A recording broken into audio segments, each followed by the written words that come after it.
Imagine going from 10 lakh construction project to a 2 crore project empire. Sounds impossible, but it's not. Hello, I'm Ashu और इस video में मैं reveal करने वाला हूँ the exact blueprint of how I scale my business by 20x और break down करने वाला हूँ the initial struggles and the strategic shift जिसने इस जर्नी को पॉसिबल बनाया है। So this is not just a story, it's a master class in building big.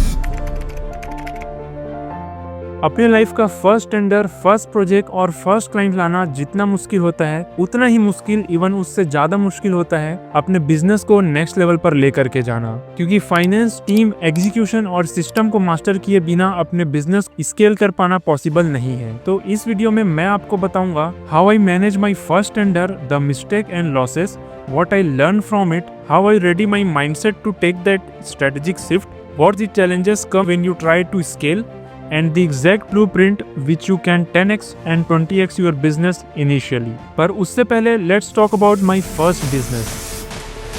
So as you know, मैंने पहले भी मेंशन किया है, मेरे फैमिली का मेरे बिजनेस में एंटर करने में एक इम्पॉर्टेंट रोल है, क्योंकि मेरी फैमिली भी कंस्ट्रक्शन फील्ड से जुड़ी हुई है and I am diploma and BTech holder. तो नेचुरली ही मेरा इंटरेस्ट आया कंस्ट्रक्शन में, स्ट्रक्चर कैसे बनाया जाता है, क्वालिटी कैसे मेंटेन किया जाता है, के साथ मुझे इंटरेस्ट था कैसे टेंडर लेते हैं और पैसे कैसे बनाते हैं। सो इनिशियल डेज में फर्स्ट टेंडर मिला ड्यूरिंग कोविड और वो प्रोजेक्ट था सीमेंट कंक्रीट रोड बनाने का, जो 2 हिस्सों में बटा था और दोनों रोड के कॉस्ट मिल करके अराउंड 10 लाख का वो प्रोजेक्ट था। और जैसा कि हर किसी के साथ होता है, शुरुआत में रिसोर्सेज कम थे, टीम छोटा था और कैपेबिलिटीज भी नहीं थी। तो एक्सपीरियंस ना होने के कारण हमने काफी गलतियां की, जिसके कारण हमारा प्रॉफिट मार्जिन भी हैम्पर हुआ। पर फर्स्ट प्रोजेक्ट से ही हमने क्वालिटी पे फोकस किया। अब हो सकता है कि इंजीनियरिंग करने से ये माइंडसेट डेवलप हुआ हो, पर 5 सालों के बाद आज वो रोड वैसे का वैसा ही है। अब एक सवाल जो आपके मन में आ रहा होगा कि हमने अपने फर्स्ट प्रोजेक्ट के लिए पैसे कहाँ से अरेंज किए, क्या हमने अपने फैमिली से हेल्प लिया? तो हाँ, कुछ इनिशियल फंड हमने फैमिली से लिया, but in terms of loan,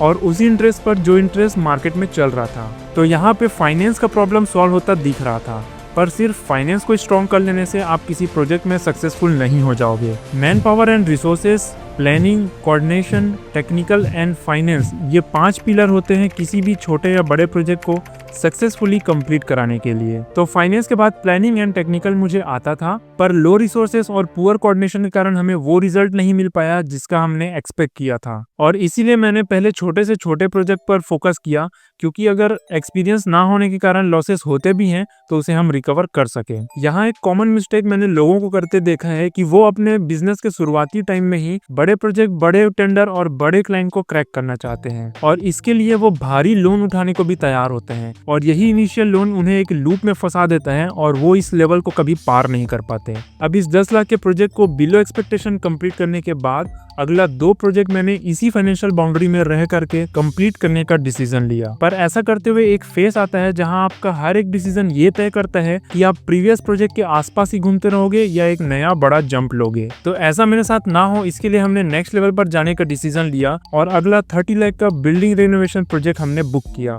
जिसका चैलेंज वीडियो आप इस आई बटन पे क्लिक करके देख सकते हो। इस प्रोजेक्ट में मुझे सिर्फ 20 दिनों का समय दिया गया था और इन 20 दिनों में पूरे 10 स्कूल का रेनोवेशन करना था बिना बच्चों की पढ़ाई को डिस्टर्ब किए। तो इस प्रोजेक्ट से मैंने सीखा प्रेशर हैंडलिंग, टीम मैनेजमेंट और पब्लिक कम्युनिकेशन। और इस प्रोजेक्ट को कंप्लीट करने के बाद मैं फाइनेंशियली कैपेबल हो चुका था फैमिली लोन को रीपे करने के लिए।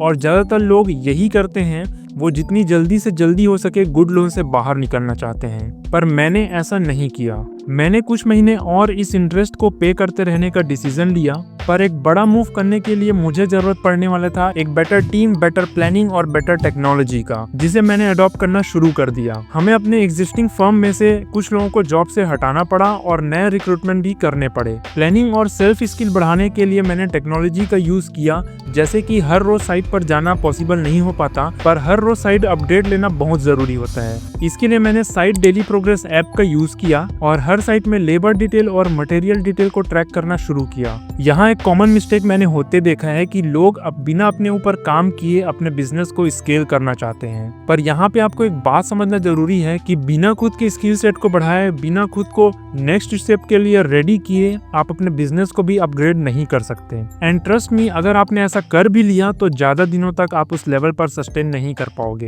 क्योंकि कंस्ट्रक्शन जैसे टफ फील्ड में बिजनेस स्केलिंग के लिए एडवांस रेगुलेटरी कंप्लायंसेस और लार्ज स्केल पर ऑपरेशनल फुटप्रिंट बनाने की कैपेबिलिटी होना बहुत जरूरी है, वरना ब्लैकलिस्ट कॉन्ट्रैक्टर की लिस्ट में नाम आते ज्यादा टाइम नहीं लगेगा। तो हम इन चीजों के लिए कॉन्शियस रहे और स्टेप बाय स्टेप प्रोग्रेस करते गए, और इन 4 से 5 सालों की जर्नी में हमने सिर्फ प्रॉफिट नहीं देखे, हमने लॉसेस भी फेस किए हैं, और उन गलतियों से सीख करके आज हम 10 लाख से 2 करोड़ का प्रोजेक्ट हैंडल करने के लिए कैपेबल बन पाए हैं। अब आपके मन में एक सवाल ये आ रहा होगा कि मुझे ये टेंडर्स मिले कैसे। तो अगर आप इसका डिटेल्स जानना चाहते हो तो नीचे कमेंट करो टेंडर। अगर इसमें 50 कमेंट आ जाते हैं तो मैं उस पर वीडियो जरूर बनाऊंगा। तो अगर आप भी रेडी हैं अपने बिजनेस को स्केल करने से पहले खुद को अपग्रेड करने के लिए, तो आप अपने बिजनेस को इजीली स्केल कर सकते हो। पर हर जम के बाद कुछ टेम्पररी बट कॉमन हर्डल्स देखने को मिले, वो है कैश फ्लो क्राइसिस और राइट टीम ना मिलना। तो देखिए, कैश फ्लो को मैनेज करना सच में एक बड़ा चैलेंज है और इसके लिए एक सेपरेट वीडियो बनाया जा सकता है, पर पर्टिकुलर कंस्ट्रक्शन के फील्ड में आप कैश फ्लो को मैनेज कर सकते हो वर्क स्पीड से। आप अपने प्रोजेक्ट को कितना जल्दी कंप्लीट करते हैं ये डायरेक्टली इफेक्ट करता है आपके कैश फ्लो में। तो इस रोड मैप ने मुझे हेल्प किया है अपने बिजनेस को 20x करने में। अगर इस रोड मैप के अलावा आप कुछ दूसरा रोड मैप यूज करते हो तो उसे भी आप नीचे कमेंट बॉक्स में बता सकते हो। और अगर आप अपने बिजनेस के अर्ली स्टेज में हो तो बस लगे रहो, क्योंकि टाइम को टाइम देने से हर प्रॉब्लम का सॉल्यूशन निकल जाता है।